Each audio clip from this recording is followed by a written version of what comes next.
तो measurement of current बच्चों हम आपको बता चुके हैं। अब आप मेजरमेंट ऑफ पोटेंशियल डिफरेंस पढ़िए। तो बताओ पोटेंशियल डिफरेंस किस इंस्ट्रूमेंट से मेजर करते हैं? आमीटर से कि गैल्वेनोमीटर से? किसे मेजर करते हो? अच्छा, वोल्ट मीटर से। तो इसका मतलब यह हुआ कि यदि आपको पोटेंशियल डिफरेंस मेजर करना है तो आपको वोल्ट मीटर यूज करना पड़ेगा। और नेचुरली आप चाहोगे किसी रेसिस्टर के अक्रॉस पोटेंशियल डिफरेंस मेजर करना, तो रेसिस्टर के अक्रॉस जो पोटेंशियल डिफरेंस हो वही वोल्ट मीटर के अक्रॉस हो। और दूसरा सावधानी क्या रखना होगा कि जब मैं वोल्ट मीटर कनेक्ट करूं तो जिस रेसिस्टर के अक्रॉस मैंने कनेक्ट किया वोल्ट मीटर, उसका पोटेंशियल डिफरेंस पहले ही वाला रहे या लगभग पहले ही वाला रहे, उसमें कोई बहुत बदलाव ना हो। मतलब यदि आप पोटेंशियल डिफरेंस मेजर करने के लिए वोल्ट मीटर कनेक्ट किए, अब पता चला कि अब वोल्ट उस रेसिस्टर के क्रॉस पहले 10 वोल्ट था कनेक्ट करने से पहले, और कनेक्ट करने के बाद 2 वोल्ट हो जाए, तो ऐसे मेजरमेंट का कोई मतलब नहीं है। ठीक है, एग्जैक्टली नहीं होगा 10 वोल्ट, लेकिन उसके काफी करीब होना चाहिए। मेजर वैल्यू एक्चुअल के काफी करीब होना चाहिए बिफोर इंस्ट्रूमेंट इज कनेक्टेड। तो जैसे मान लीजिए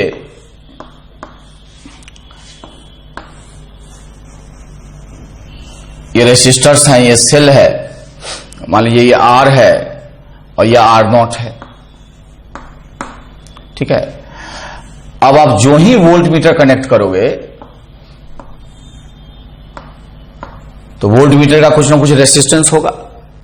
तो रेसिस्टेंस होगा तो इतने का नेट रेसिस्टेंस। अच्छा, पैरेलल में जब जैसे 10 ओम है और उसमें 2 ओम जोड़ दो पैरेलल में, तो इक्विवेलेंट क्या होगा? 2 ओम से भी कम हो जाएगा।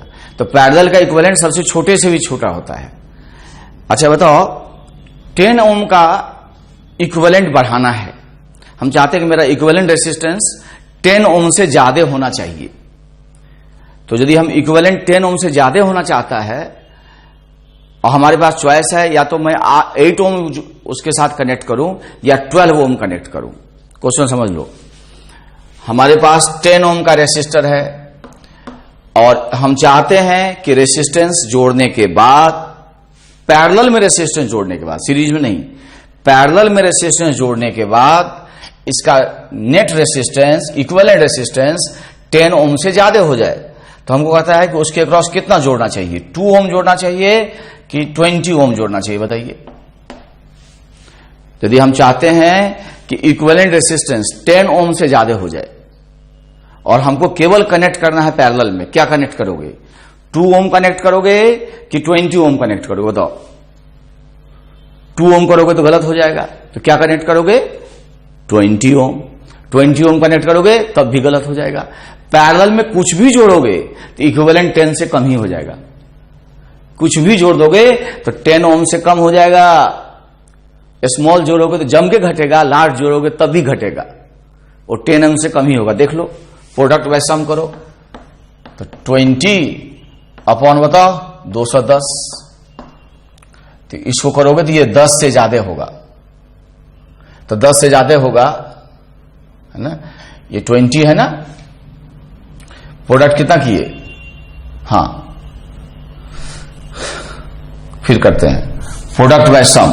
तो प्रोडक्ट 10 इंटू बोलो 20 और सम बोलो 30। अब होगा ये प्रोडक्ट बाय सम 10 और 20 का।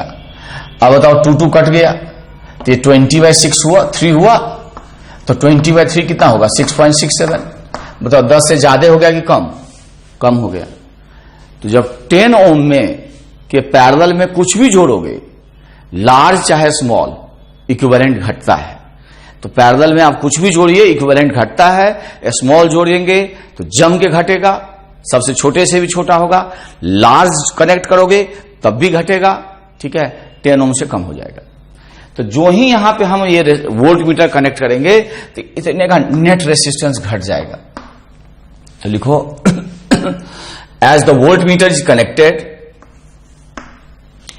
as the voltmeter is connected, net resistance across R0 decreases. Net resistance across R0 decreases.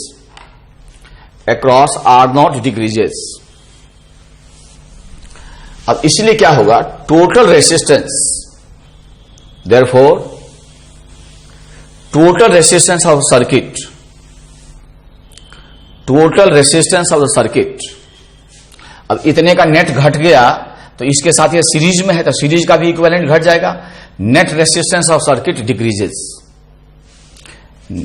Net resistance of the circuit decreases, therefore main current I increases, main current I increases. अब इसके cross drop मान लो V1 हो और इसके cross drop V2 हो तो E बराबर होगा V1 plus V2,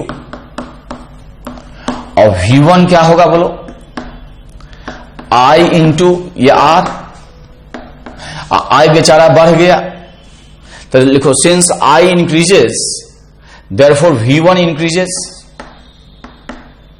therefore V1 increases, V1 बढ़ जाएगा, V1 इंक्रीजेस। आगे लिखो, अब जब V1 बढ़ जाएगा, when V1 इंक्रीजेस, अब दोनों का सम कांस्टेंट है, V1 प्लस V2 बराबर अप्लाइड वोल्टेज, सेल का ईएमएफ नहीं बदलेगा, तो E बराबर V1 plus V2, so when V1 increases V2 must decrease, V2 must decrease, V2 must decrease, so that जिससे कि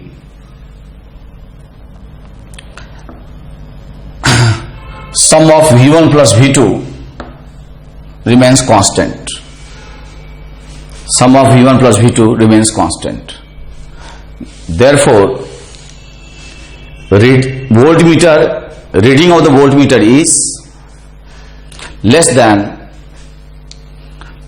the potential difference that exists across the resistor R0, exists across the resistor R0 before voltmeter is connected, across R0 before the voltmeter is connected, before the voltmeter is connected, hence hence काट दो, लिखो this is not desirable, this is not desirable, ठीक है। Reading of voltmeter should be very close to actual potential difference across R0, actual potential difference across R0 before voltmeter is connected, before voltmeter is connected।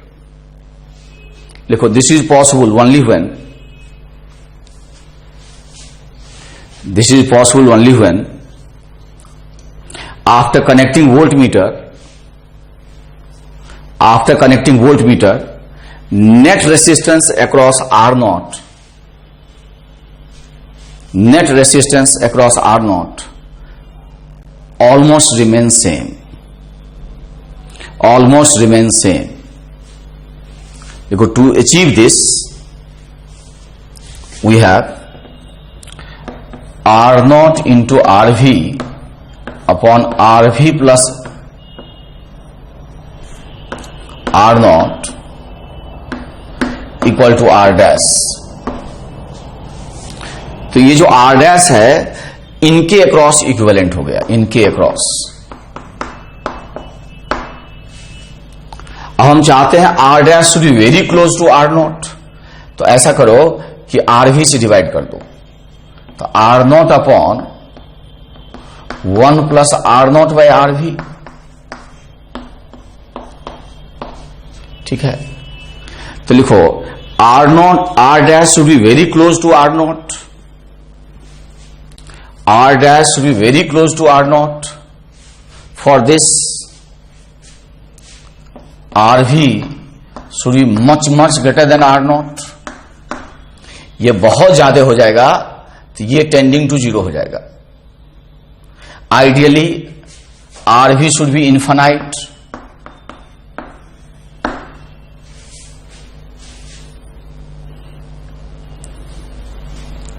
ठीक है, and in this condition measure potential difference will B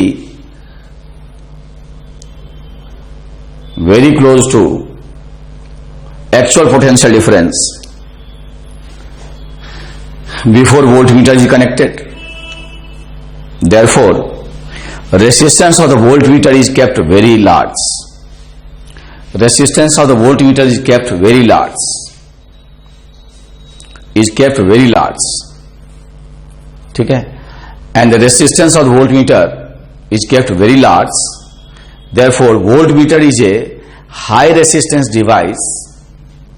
Voltmeter is a high resistance device connected in parallel with the resistor across which potential difference is to be measured. Across which potential difference is to be measured. Across which potential difference is to be measured. ठीक है, तो मैंने आपको बताया कि voltmeter is a very high resistance device और parallel में जोड़ते हैं। क्यों हाई रेसिस्टेंस रखे समझे?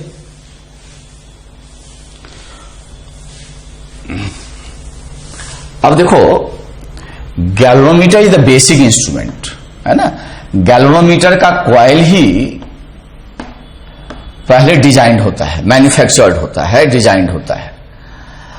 अब इसका रेसिस्टेंस मान लो जी ओम है और इसमें मैक्सिमम अलाउबल करंट आईजी है। IG is the maximum allowable current, माना आईजी के बराबर करंट चला जाता है तो उसका पॉइंटर लास्ट में पहुंच जाता है, फुल स्केल डिफ्लेक्शन हो जा सकता है। ठीक है,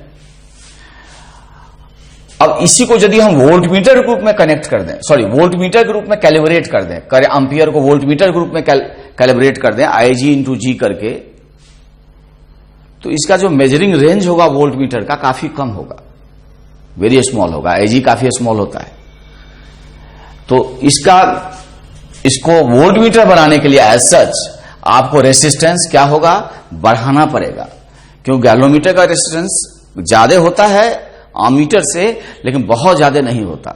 इसलिए हम लोग करते क्या हैं कि इसका रेसिस्टेंस बढ़ाने के लिए इसके सीरीज में हाई रेसिस्टेंस कनेक्ट कर देते हैं, और ये हाई रेसिस्टेंस करने के बाद जो इंस्ट्रूमेंट मिला उसको कह देते हैं voltmeter,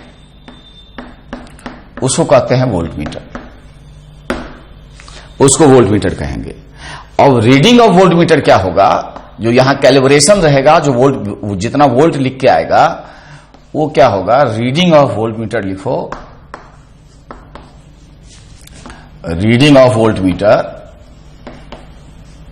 that will be I G into G plus R, और रेसिस्टेंस ऑफ वोल्टमीटर क्या हो जाएगा, G plus R, not only G. What is the resistance of the voltmeter? G plus R. So G plus R is the new resistance of the voltmeter. इसका मतलब galvanometer से voltmeter कैसे मिलेगा? By connecting high resistance in, बोलो, parallel की series. तो लिखो, by connecting high resistance in series, by connecting high resistance in series, we get, by connecting high resistance in series with the galvanometer, voltmeter is obtained. Voltmeter is obtained. ठीक है, ये चीज देख लो, उसके बाद उतारना, पहले देख लो। इस तरह से रेसिस्टेंस का ऑर्डर होता है बच्चों। सबसे कम रेसिस्टेंस आमीटर का होता है, उसके बाद गैल्वेनोमीटर का होता है, इन दोनों के कंपैरिजन में बहुत ज्यादा होता है किसका, वोल्टमीटर का। तो प्रैक्टिकली दो ही कन्वर्जन होते हैं, गैल्वेनोमीटर ही पहले का कॉइल डिजाइन होता है, तो गैल्वेनोमीटर से या तो आमीटर बनाते हैं या तो वोल्टमीटर बनाते हैं। तो प्रैक्टिकली दो ही कन्वर्जन होते हैं, गैल्वेनोमीटर से वोल्टमीटर बनाते हैं या गैल्वेनोमीटर से आमीटर बनाते हैं, दो ही कन्वर्जन होते हैं प्रैक्टिकली। लेकिन कोई प्रॉब्लम करने के लिए जबरदस्ती का प्रॉब्लम फ्रेम किए रहते हैं, है ना। अब उसमें झगड़ा तो करना नहीं है हमने हॉल में, तो हम लोग इसको ऐसे कर लें, एक्चुअली इसी से या तो ये बनेगा या तो ये बनेगा। लेकिन याद रखो, जब भी ऐसे जाओगे, मतलब आमीटर से गैल्वेनोमीटर बनाओगे या चाहे आमीटर से वोल्टमीटर बनाओगे, चाहे गैल्वेनोमीटर से वोल्टमीटर बनाओगे, तो रेसिस्टेंस आपको बढ़ाना पड़ेगा। और रेसिस्टेंस बढ़ाने के लिए कहां डालोगे, सीरीज में कि पैरेलल में? सीरीज में। लो रेसिस्टेंस की हाई रेसिस्टेंस, हाई रेसिस्टेंस, लो रेसिस्टेंस यदि आप सीरीज में कनेक्ट भी करोगे तो हल्का सा बढ़ेगा।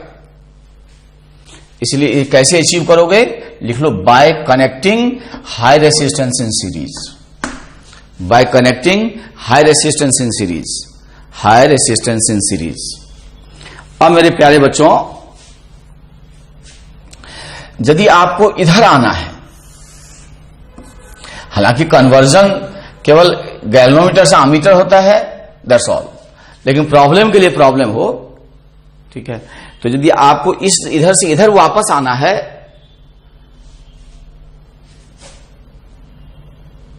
गैल्वेनोमीटर से अमीटर आना है, वोल्टमीटर से गैल्वेनोमीटर आना है, वोल्टमीटर से अमीटर आना है, तो आपको रेसिस्टेंस घटाना चाहिए कि बढ़ाना चाहिए?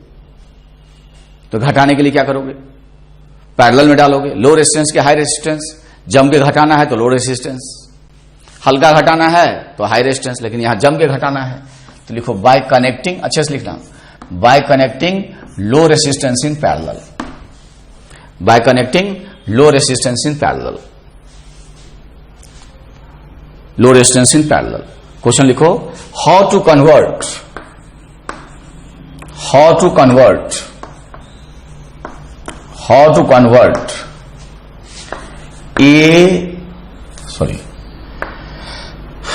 लिखो A to G,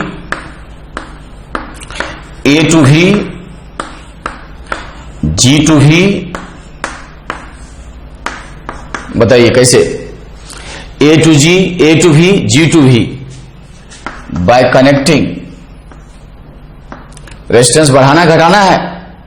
बढ़ाना है, high resistance in series. Question अनेक, आंसर एक। फिर है कन्वर्ट करना है V to G, V to A, G to A, ध्यान देना गलत ना करें हम।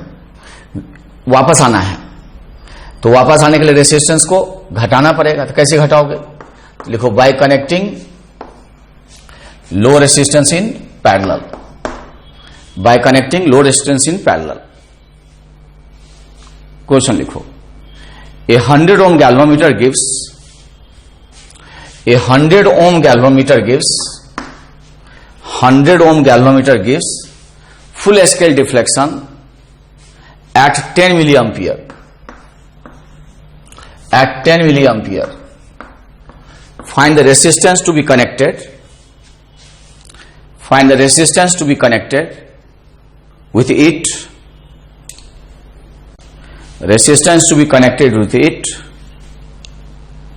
to convert it into voltmeter, to convert it into voltmeter which can measure maximum potential difference of,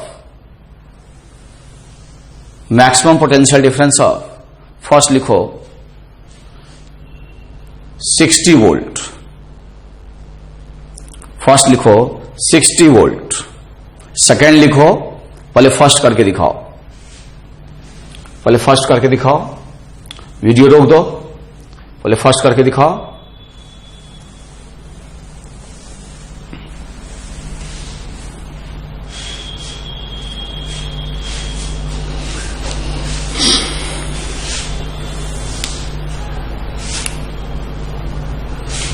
video रोक के खुद का डालिए, तब सॉल्यूशन देखिएगा। अब मेरे बच्चे होशियार हैं और वीडियो देख के खुद का डाले, बिना देखे, देख के नहीं रहे। तो हमारा 100 ओम का गैल्वेनोमीटर है और उसमें रेसिस्टेंस R सीरीज में जोड़ना होगा वोल्ट मीटर के लिए, और अलाउबल करंट वही होगा जो गैल्वेनोमीटर का अलाउबल करंट है। तो गैल्वेनोमीटर का अलाउबल करंट है 10 milli ampere, that will be 0.01 ampere. So Ig is 10 milliampere equal to 0.01 ampere. अब हम चाहते हैं कि इतना करंट यदि पास करे तो इसके क्रॉस पोटेंशियल डिफरेंस 60 वोल्ट के बराबर हो जाए। इसका मतलब R plus 100 into 10⁻⁻² equal to 60। इसलिए R प्लस 100 इक्वल टू बोलो 6000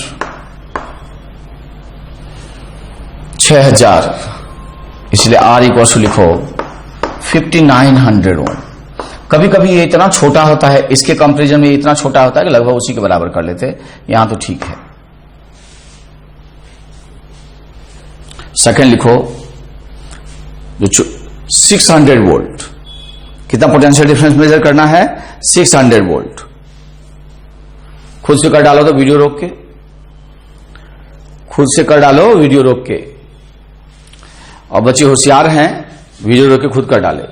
तो ये 60 के बदला हो जाएगा 600, 60,000 हो जाएगा। अब इसमें से घटाओ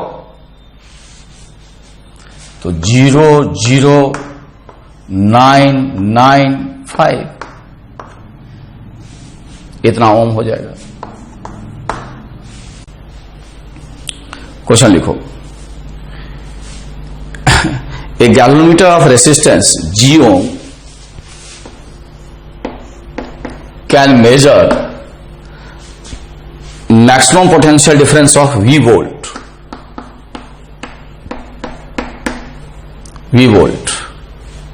Find the resistance to be connected with it. Resistance to be connected with it. To convert it into voltmeter.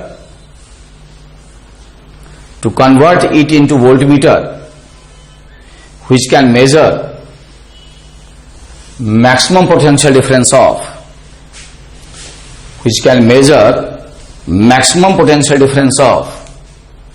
NV volt, maximum potential difference of NV volt, ठीक है, NV वोल्ट मेजर कर पाए। ऐसा कर बेटा, वीडियो रोक दे और video रोकने के बाद तब खुद करो, बिना किए सॉल्यूशन मत देखना, नहीं तो बहुत तकलीफ होगा।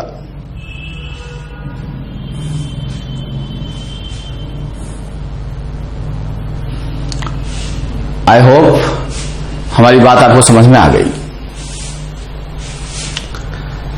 और अब वीडियो रोक के अब सॉल्यूशन देख रहे हो, बहुत अच्छे बच्चे हो यार। ऐसे जी ओम है, इसकी क्रॉस पोटेंशियल डिफरेंस V है, ज्यादा ज्यादा V मेजर कर सकता है, तो इसे अलाउड करंट आ जाएगा गैल्वेनोमीटर में। कितना? IG into G is V, इसलिए IG बराबर बोलो भाई V बाई G। गुड। अब हम चाहते हैं कि इसमें एक रेसिस्टेंस जोड़ दें और करंट उतना ही पास करे और टोटल पोटेंशियल डिफरेंस डिवाइस के क्रॉस NV वोल्ट हो जाए। इसका हम चाहते हैं IG into G plus R equal to NV volt हो जाए। अब IG का वैल्यू यहां से पुट कर बेटा, तो ये हो जाएगा VG, V by G। G ohm is the resistance of the galvanometer, तो G plus R equal to NV। V और V को काटो, ठीक है, तो इसलिए G प्लस R का वैल्यू बताओ, NG। समझे जी? उधर ले जाओ तो जगह N-1G, ठीक है। यदि पूरे वोल्टमीटर का रेसिस्टेंस पूछेगा तो उसमें फिर G ओम जोड़ देंगे सीरीज में, और कहेगा एक्स्ट्रा कितना जोड़ना है, तो इतना, ठीक है। लिखो, एक galvanometer has 100 equal divisions, 100 equal divisions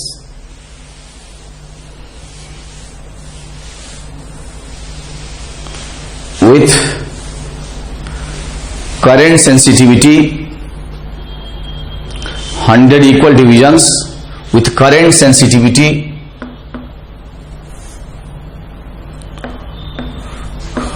two divisions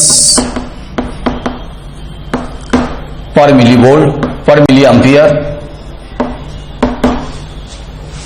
current sensitivity 2 divisions per milliampere and voltage sensitivity 5 divisions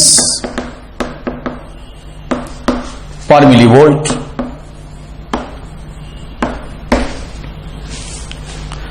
Find the resistance to be connected with it. Resistance to be connected with it to convert it into a voltmeter. To convert it into a voltmeter which can measure maximum potential difference of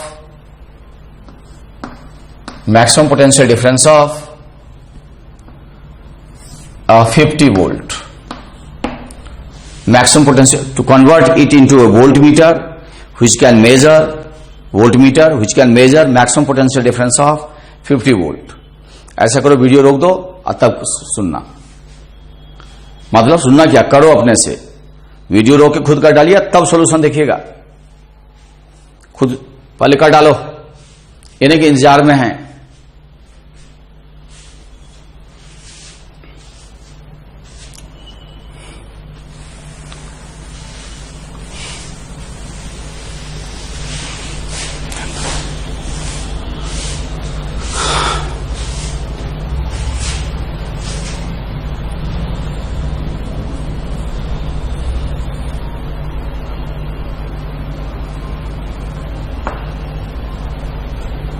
मेरे बच्चे ने कर डाला इसको, मेरे बहुत होशियार सब हैं. तो देखो भाई, यदि 2 डिवीजन क्रॉस करता है तो 1 मिली एम्पियर का रीडिंग आता है. तो 1 डिवीजन क्रॉस करेगा तो बताओ कितना होगा, 1/2 मिली एम्पियर. यहां 100 डिवीजन हैं तो कितना होगा बोलो, 50. 100/2 करोगे तो कितना हो जाएगा, 50 मिली एम्पियर. इसका मैक्सिमम अलाउबल करंट हुआ. So this is IG. ठीक है, 50 मिली एम्पियर. चलो उसको देखते हैं. 5 डिवीजन से क्रॉस करता है तो 1 मिली वोल्ट. तो 1 डिवीजन क्रॉस करेगा तो 1/5 मिली वोल्ट. और 100 डिवीजन क्रॉस करेगा तो 100/5 बोलो 20 मिली वोल्ट. इससे गैल्वेनोमीटर का रेसिस्टेंस निकाल लो. ठीक है, तो हमारे पास 20 मिली वोल्ट है बराबर IG इंटू, जैसे हम कहेंगे V बराबर IG इंटू G. ठीक है, तो ये है मिली से मिली कट जाएगा तो 20 मिली वोल्ट. ये 50 मिली एम्पियर इंटू G. ठीक है, G का वैल्यू बताइए, गलत नहीं किए हैं तो. ये 20 हो गया तो 0 कट गया, 2/5 ओम. इसको 0.4 ओम भी कहते हैं क्या, देखो तो. हाँ, अब इसको हमको वोल्ट मीटर बनाना है.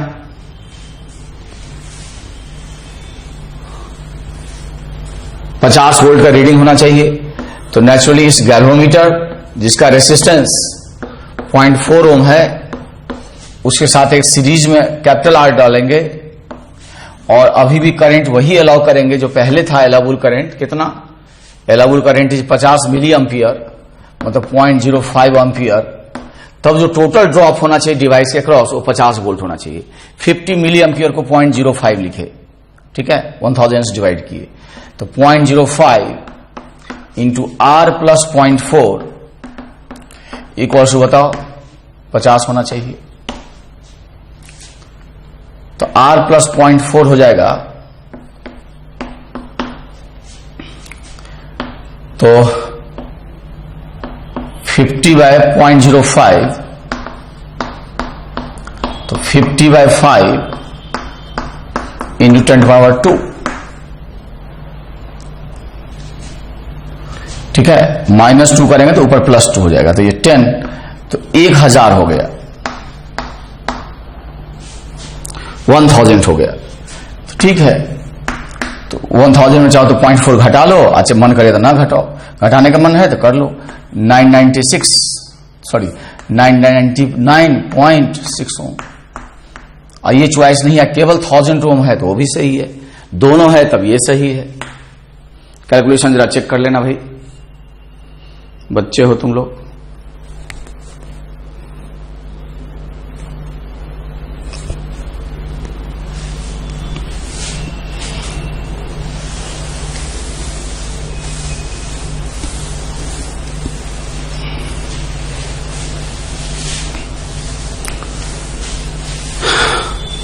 इस तरह से आप कन्वर्जन करते हो, इस तरह से बच्चे आप कन्वर्जन करते हो, ठीक है। अब देखो जैसे ये रेसिस्टेंस है, अच्छा सेल का कभी इंटरनल रेजिस्टेंस जो ऐसा भी होता है कि ऐसे लिखा रहता है, जैसे ये 200 वोल्ट है, यहां लिखा रहेगा, ऐसे लिखा रहेगा 200 वोल्ट 0.5 ओम। इसका मतलब 0.5 ओम इस बैटरी का इंटरनल रेजिस्टेंस है जो दिखाया गया नहीं गया है।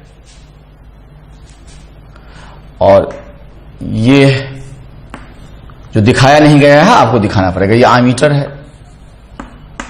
तो आमीटर या तो आइडियल हो या बहुत कम रेजिस्टेंस हो। तो रेजिस्टेंस ऑफ आमीटर दिया हुआ है 1.5 ओम का, ठीक है। और ये जो है 198 ओम का है, और ये 400 ओम है, और ये वोल्ट मीटर है। लिखो resistance of the volt meter is 1200 ohm, 1200 ohm. Find the reading of ammeter and voltmeter. Reading of ammeter and voltmeter.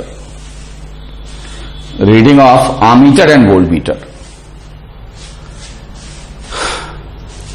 ऐसा करो बेटा, वीडियो रोक दो और खुद कर डालो, तब सॉल्यूशन देखना।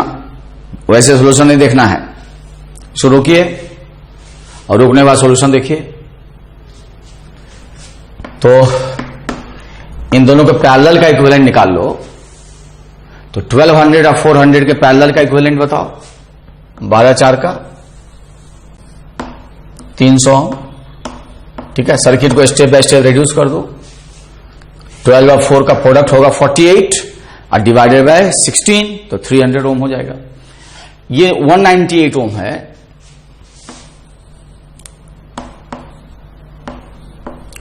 और ये मेरा बैटरी है 200 वोल्ट। ऐसे यदि इंटरनल रेजिस्टेंस लिखा रहेगा तो उसको 0.5 क्या लोगे, 0.5 बोलो ओम। आमीटर का रेजिस्टेंस है 1.5 ओम। तो कुल को जोड़ोगे तो ये हो जाएगा 2, एक 198 है तो 200, 200 एक 300 तो 500 हुआ। तो टोटल रेजिस्टेंस 500 ओम हो गया। तो 200 वोल्ट में 500 ओम से डिवाइड करोगे तो 2/5 मतलब 0.4 एम्पियर हुआ। तो यहां 0.4 एम्पियर जाएगा तो आमीटर का रीडिंग तो 0.4 एम्पियर हो जाएगा। तो यहां 0.4 एम्पियर हो गया। तो यहां पोटेंशियल ड्रॉप निकाल लो।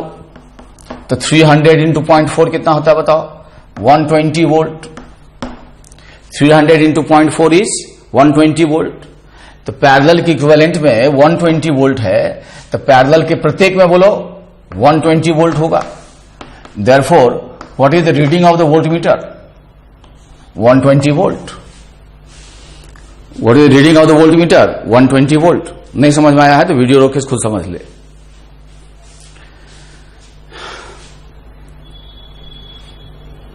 ठीक है।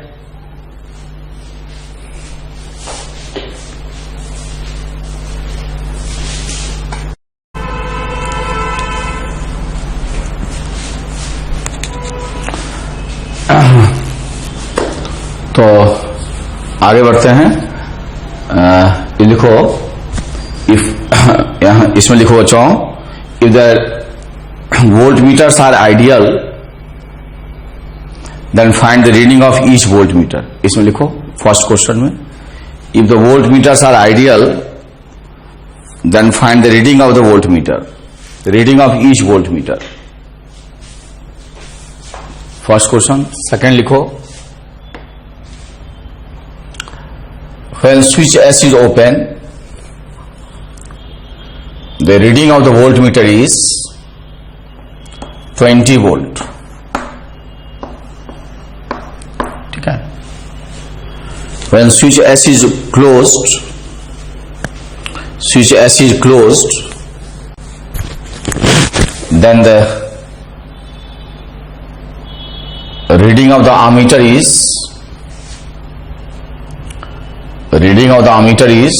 2 ampere।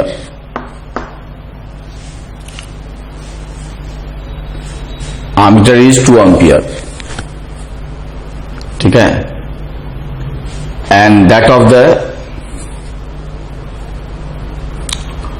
voltmeter is, that of the voltmeter is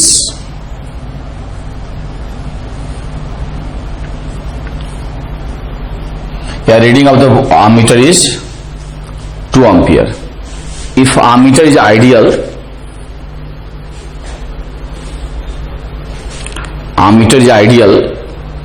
then find EMF E and the internal resistance of the cell,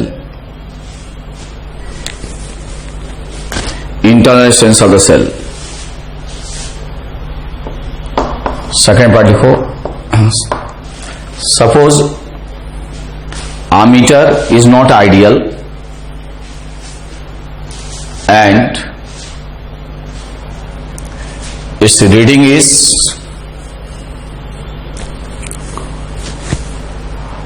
1.5 ampere,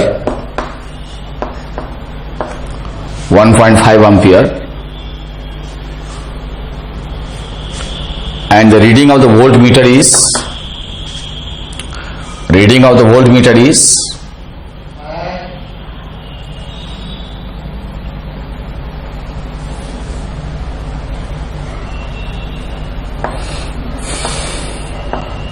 16 volt,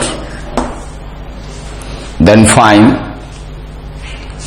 internal resistance of the cell,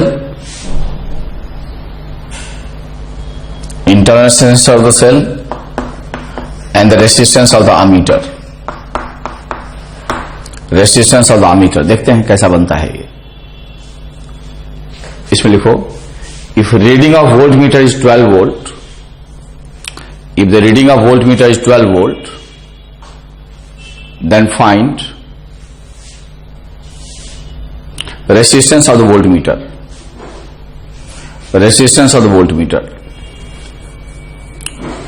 ऐसा करो कि वीडियो रोक दो और खुद से कर डालो, तब मेरा सॉल्यूशन देखना। टाइम लगेगा, तुमको इन्वेस्ट करना होगा समय, तभी सीख पाओगे। इसको कर डालो।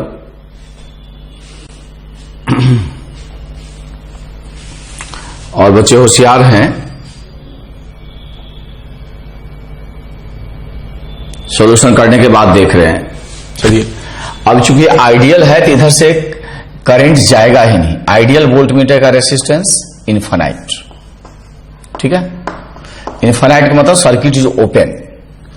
कोई ओपन सर्किट का रेसिस्टेंस बताओ, इनफाइनाइट, है ना। सर्किट टूटा हुआ हो तो उसका रेसिस्टेंस इनफाइनाइट। तो इनफाइनाइट का मतलब रेसिस्टेंस इसका जीरो जो है, इनफाइनाइट है, मतलब इधर से करंट जाएगा ही नहीं, तो करंट इसी में रह जाएगा।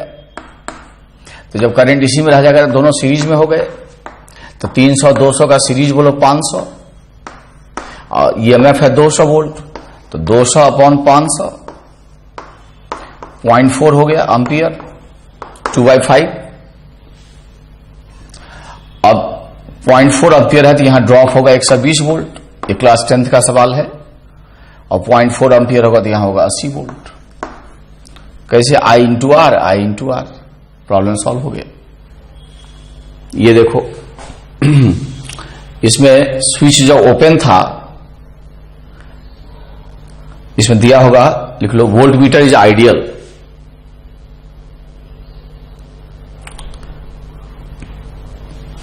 इसमें दिया रहेगा वोल्ट मीटर इज आइडियल, मतलब वेरी हाई रेजिस्टेंस दिया रहेगा। लिखाए होंगे हम, नहीं लिखा रहेंगे तो आपको मानना पड़ेगा वोल्ट मीटर आइडियल है, नहीं तो नहीं बनेगा। इसका मतलब स्विच जब ओपन है तो करंट गया ही नहीं। अब करंट गया ही नहीं, ठीक है, इसका मतलब ईएमएफ कितना हो गया, 20 वोल्ट। करंट नहीं गया है ना, करंट इसमें 0 रहेगा तो इसमें कोई वोल्टेज लॉस होगा नहीं, तो ईएमएफ ही वोल्ट मीटर का रीडिंग हो गया। जब स्विच ऐसे ऑन कर दिया तो करंट इधर से आकर के इसमें चला गया, तो करंट 2 एम्पियर आया, तो वही करंट 2 एम्पियर इसमें भी होगा, ठीक है। करंट 2 एम्पियर हो गया तो वही 2 एम्पियर इसमें भी होगा। और आमीटर आइडियल है, इसका मतलब इसमें जो नेट करंट आया आई वो E/R हुआ। अब आई हमारा है 2 एम्पियर, ईएमएफ है 20, तो इसका इंटरनल रेजिस्टेंस निकालना है, ठीक है। तो करंट थोड़ा ज्यादा होना चाहिए, खराब हो गया, चलो कोई बात नहीं। इंटरनल रेजिस्टेंस जम के है, कितना आ गया भाई आर, तो आर इक्वल टू बोलो 10 ओम। अच्छा नहीं है लेकिन जो है सो है। तो ये 10 ओम तब है जब आमीटर आइडियल है, ठीक है। तब इस सर्किट में करंट होगा E/R, जो कि आमीटर के रीडिंग के बराबर होगा। जब आमीटर के पास भी रेसिस्टेंस होगा, आमीटर के पास भी जब रेसिस्टेंस होगा, तब इसमें जो नेट करंट आई होगा वो होगा E/R प्लस RA।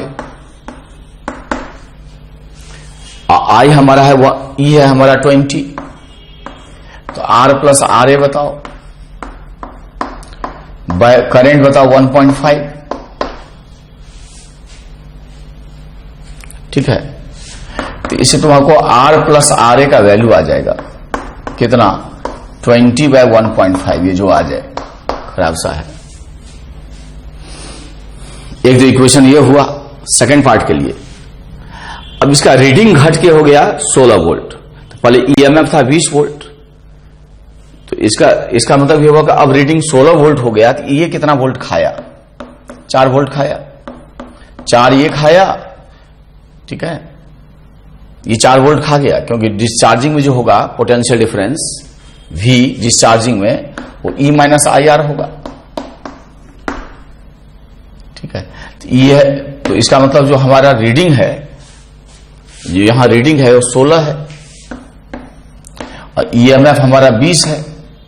आई बताओ कितना है, आई दिया है 1.5 एम्पियर, तो 1.5 ले लो इंटू स्मॉल r, तो इसको बाएं दाएं करो तो 1.5 R इक्वल टू बताओ कितना होगा 4। अब पहले वाले को मिटाते हैं हम, तो बच्चे बताइए, अब स्मॉल r का वैल्यू बदल गया, तो R इक्वल हो जाएगा 4/1.5, निकाल पाओगे, तो R बराबर होगा 40/15, 5 से करो तो 8/3 ओम, ये आंसर हुआ। अब R का वैल्यू यहां 8/3 ओम पुट कर दो, RA निकाल लो, कर लोगे, तो 8/3 प्लस RA इक्वल टू 20, 2 से ऊपर नीचे मल्टीप्लाई कर दो तो 40/3, 2 से ऊपर नीचे मल्टीप्लाई कर लो, इसलिए RA इक्वल टू बताओ क्या आ गया, उसको घर ले जाकर घटाइए तो 32/3, अच्छा खासा है। कर लेना, इसको समझ में आया तो बड़ी अच्छी बात, ना आया हो तो कोई बात नहीं। ऐसा ही क्वेश्चन 16 या 17 के आसपास कॉन्सेप्ट ऑफ फेज आपको मिलेगा, कर लीजिएगा। इसमें दिक्कत हुआ होगा तो फिर से रिपीट कर लेना।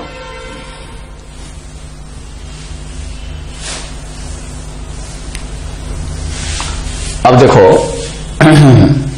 ध्यान दो, तो शॉर्टकट करते हैं। यहां ये कितना वोल्ट खा रहा है, 12 वोल्ट, टोटल यहां कितना लगाए 20 वोल्ट, 20 वोल्ट यहां लगाए तो यहां कितना खाया होगा कि ये सम ये 20 के बराबर होगा, तो ये 12 वोल्ट खा गया, तो ये इसके लिए कितना बच जाएगा 8 वोल्ट। तो 8 वोल्ट यदि ये खाएगा तो 2 इंटू आई बराबर 8, तो आई हो जाएगा 4 एम्पियर। इसका मतलब 4 एम्पियर यहां से आया। अच्छा 12 वोल्ट यहां ड्रॉप है तो इसमें करंट निकाल लेंगे, तो 12 डिवाइडेड बाय 4 बोलो 3 एम्पियर। 12 वोल्ट का ड्रॉप है, 4 ओम है, तो करंट इसमें 3 एम्पियर, तो रेस्ट 4 एम्पियर आया और 3 एम्पियर चला गया, तो इसमें कितना गया 1 एम्पियर। और 1 एम्पियर जब करंट पास किया तो यहां ड्रॉप बोलो 12 वोल्ट। इसका मतलब वोल्ट मीटर का रेसिस्टेंस है R V into 1 ampere equal to 12। बताओ आर वी इक्वल टू कितना 12 ओम।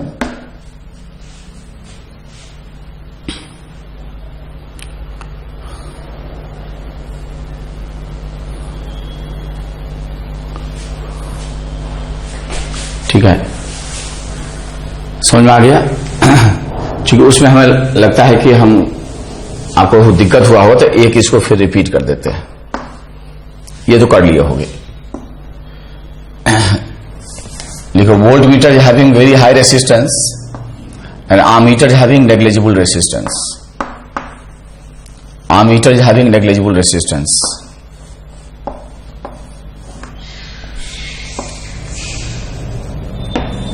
Negligible resistance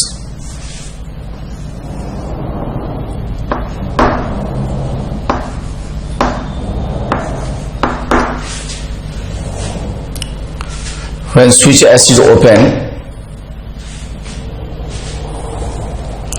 reading of the voltmeter is 10 volt. Reading of the voltmeter is 10 volt. When switch S is closed, switch S is closed, then reading of the voltmeter is 8 volt.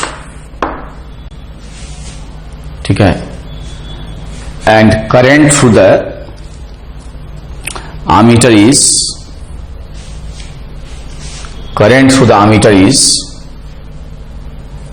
2 ampere. Then find resistance EMF and the internal resistance of the cell. Find EMF and the internal resistance of the cell. EMF and the internal resistance of the cell. EMF and the internal resistance of the cell. EMF निकालिए और cell का internal resistance निकालिए और इसको अच्छे से करिए।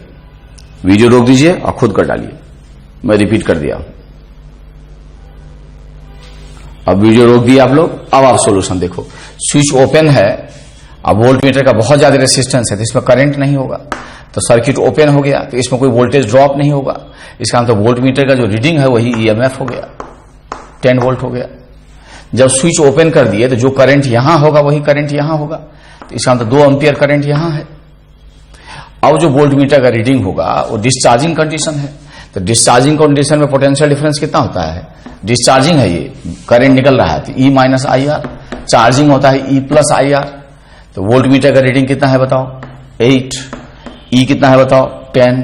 आई कितना है बताओ? 2। स्मॉल आर बताओ, निकालना है। तो इसलिए 2R इक्वल्स टू बोलो 2, इसलिए R इक्वल्स टू 1 ओम।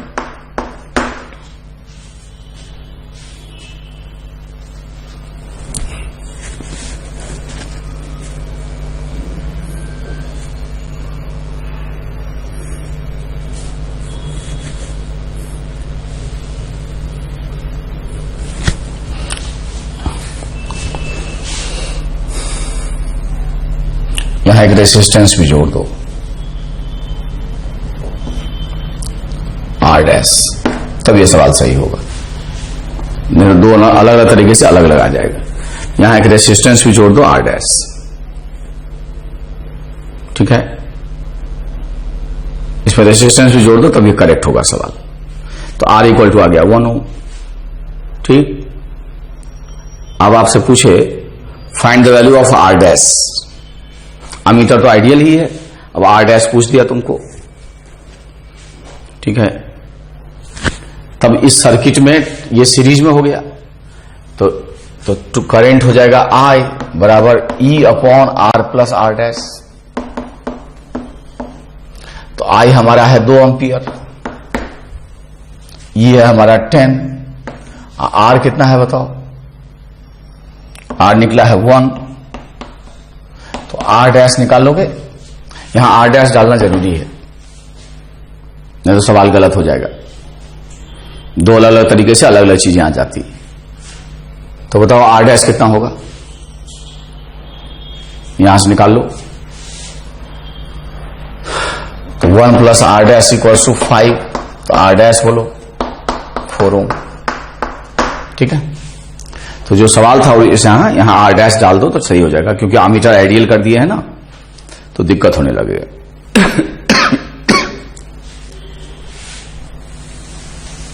ठीक बच्चों,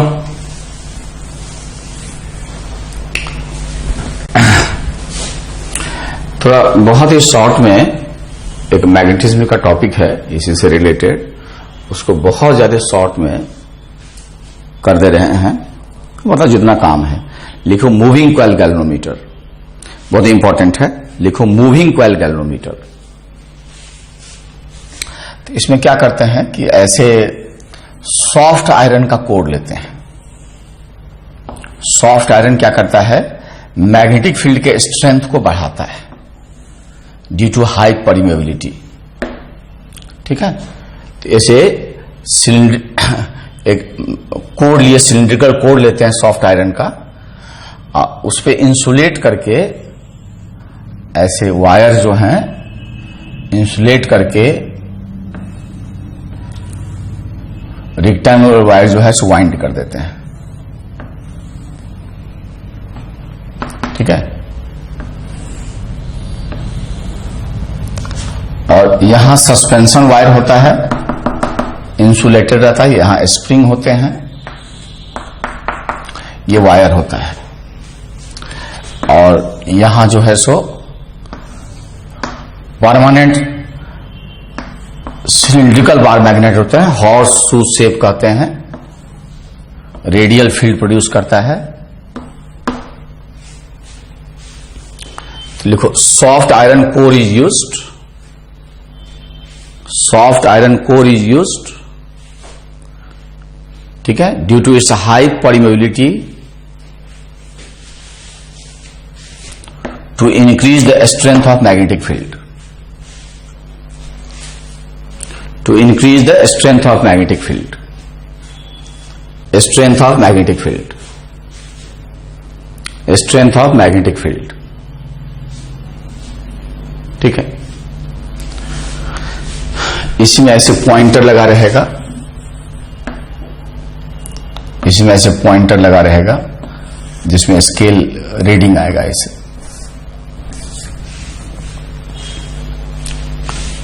ठीक है। लिखो insulated rectangular wires are conducting wires are insulated rectangular conducting wires are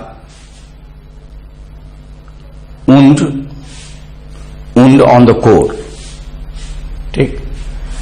लिखो cylindrical bar magnet, cylindrical permanent magnet produces radial magnetic field, produces radial magnetic field, ठीक है। अब इसी को ऊपर से देखोगे तो ये इस तरह टॉप व्यू दिखाई देगा, ये ऐसे दिखाई देगा, यही सस्पेंशन रहेगा, स्प्रिंग वगैरह है ना, और ऐसे मैग्नेट दिखाई देगा, ये मैग्नेट ऐसे ही दिखाई देगा। ऊपर से देखोगे तो कहां से देखोगे, ऊपर से, और ये स्ट्रॉन्ग ऐसे रेडियल फील्ड होंगे, किताब से भी देख लोगे, ठीक है, किताब से भी देख लोगे भाई, इस तरह से रेडियल फील्ड होंगे, ये नॉर्थ होगा और ये साउथ होगा, तो इसे और किताब से उतार लेना।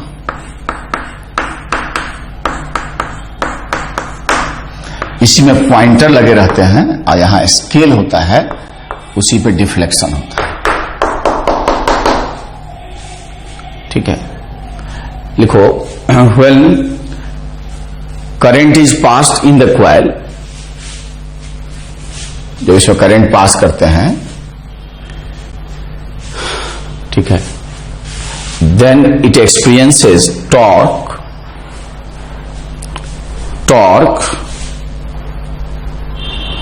Due to presence of magnetic field. अब रेडियल फील्ड होने कारण जो फील्ड होते हैं वो ज्यादातर इसी के प्लेन में लाई कर जाएगा। तो दी फील्ड इसी के प्लेन में लाई कर गया, ठीक है, और जो डायपोल मोमेंट होता है प्लेन के परपेंडिकुलर होता है, डायपोल मोमेंट म्यू लो चाहे एम लो, ठीक है। तो जो टॉर्क का फॉर्मूला होता है एम बी साइन थीटा चाहे म्यू बी साइन थीटा, जो फॉर्मूला यूज करो, mu is the magnetic dipole moment और म्यू का वैल्यू होता है number of turns into current into area bonded by the loop, number of turns into current into area bonded by the loop, ठीक है। तो यहां radial field होने कारण, अच्छा यहां अभी देखो म्यू ऐसे होगा और फील्ड इसी के प्लेन में होगा रेडियल फील्ड के कारण, तो म्यू और बी के बीच का एंगल कितना हो जाएगा बोलो 90, और जब ये रोटेट करेगा तो रेडियल फील्ड के कारण ये एंगल 90 डिग्री मेंटेन रहता है। तो शॉर्ट में कर रहे हैं, तो टॉर्क पूरा हो गया म्यू बी, लिखो due to this torque coil rotates, rotate होने के बाद भी ये वैलिड रहेगा angle 90 degree. Coil rotates and causes twisting in the suspension wire, यह dipole magnetic dipole moment, twisting in the suspension wire, hence suspension wire produces restoring torque. If theta is net rotation by the coil in equilibrium, theta is net rotation by the coil in equilibrium, संतुलन में, then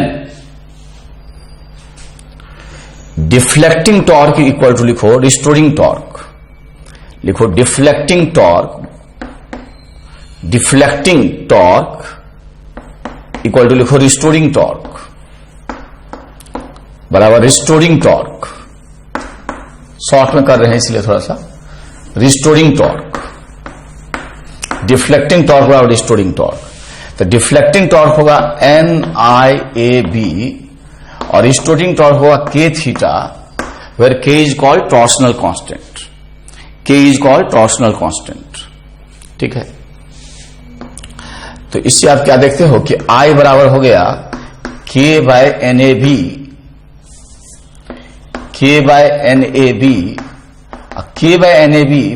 ठीक है, particular galvanometer के लिए अपने आप में constant होगा। तो I प्रोपोर्शनल टू थीटा हो गया, इसका मतलब इस scale is linear, deflection double है तो इसका मतलब करंट भी डबल है। तो लिखो since I is proportional to theta therefore it is a linear scale. Linear scale means if deflection is double then current is double, it is linear scale. अब हम लोग डिफाइन करते हैं, लिखो current sensitivity, it is defined as deflection per unit current, that is theta by I, deflection per unit current, that is theta by I. Theta must be in radian, theta by I, and theta by I equals to लिखो NAB by, sorry बेटा इसको इधर ले जाओगे ना, bye बोलो K,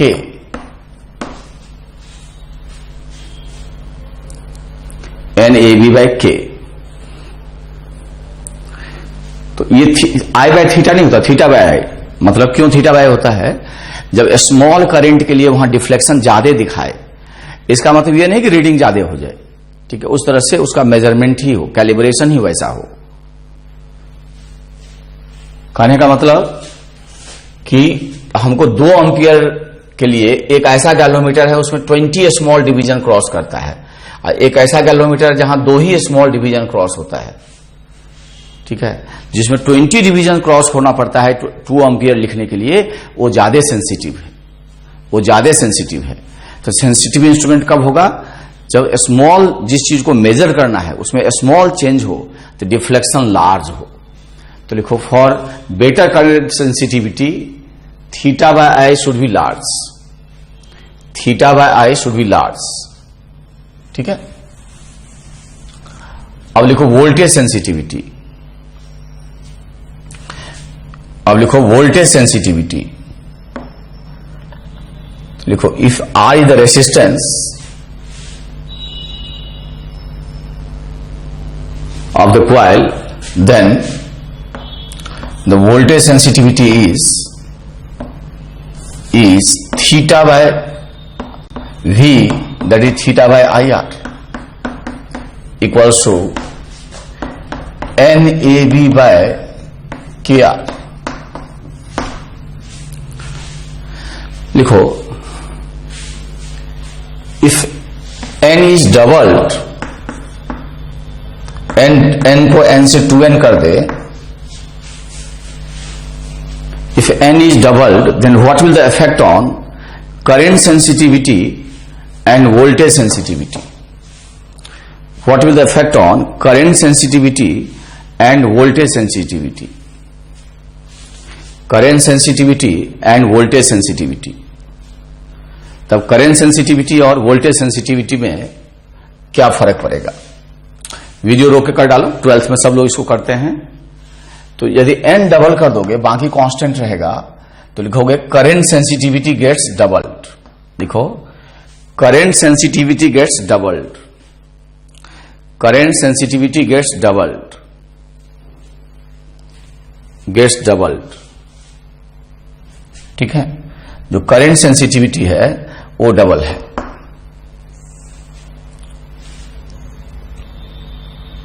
और लिखो आगे,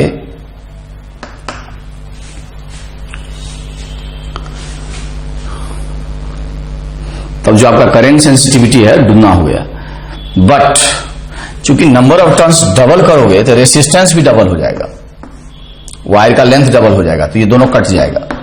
but voltage sensitivity remains same, voltage sensitivity remains same because resistance R also gets doubled. इसलिए पूछता है resistance R also gets doubled, resistance R also gets doubled,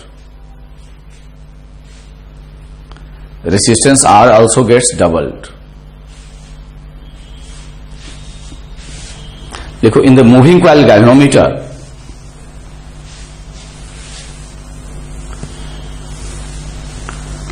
deflection is 45 degree, 45 deflection is 45.0 degree, and the least count is 1 degree. Least count is 1 degree. Then find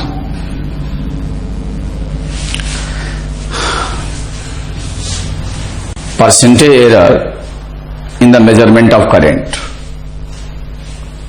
Percentage error in the measurement of current.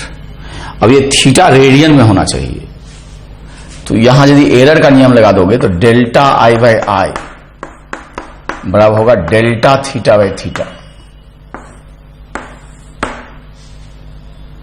Into 100 करोगे तो 100 हो जाएगा। अब ये radian में बदलोगे, ठीक है, और इसको भी रेडियन में बदलोगे तो वो कट जाएगा, ठीक है। तो इसे दोनों डिग्री में रहे चाहे रेडियन में तो कट जाएगा, ठीक है, तो फर्क नहीं पड़ेगा। तो ये 1 बाय हो जाएगा 45 इंटू 100। तो जितना आएगा उतना प्लस माइनस उतना परसेंटेज का एरर हो गया। होना रेडियन में चाहिए, ये भी रेडियन में चाहिए। जब कन्वर्ट करोगे तो फैक्टर कट जाना चाहिए।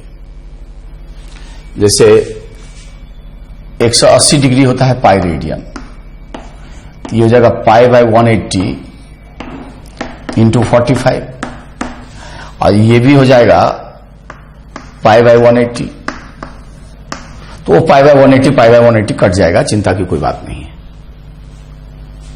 लेकिन यदि के दे दे, एन दे दे, ए दे दे, बी दे दे, करंट पूछे और थीटा दे दे, तो थीटा को डिग्री में नहीं यूज करना, किसमें यूज करना? रेडियन में। जैसे कह देगा 20 डिग्री डिफ्लेक्शन, इसको रेडियन में बदल देना कि 180 डिग्री है पाई रेडियन, ठीक है? तो 20 डिग्री कितना रेडियन होगा उसमें बदल देना, उसके बाद करना, ठीक है? तो ये आपका हो गया आमीटर, गैल्वेनोमीटर और बोलो वोल्टमीटर। इसको ठीक से पढ़ोगे, ये बहुत ही इंपॉर्टेंट है।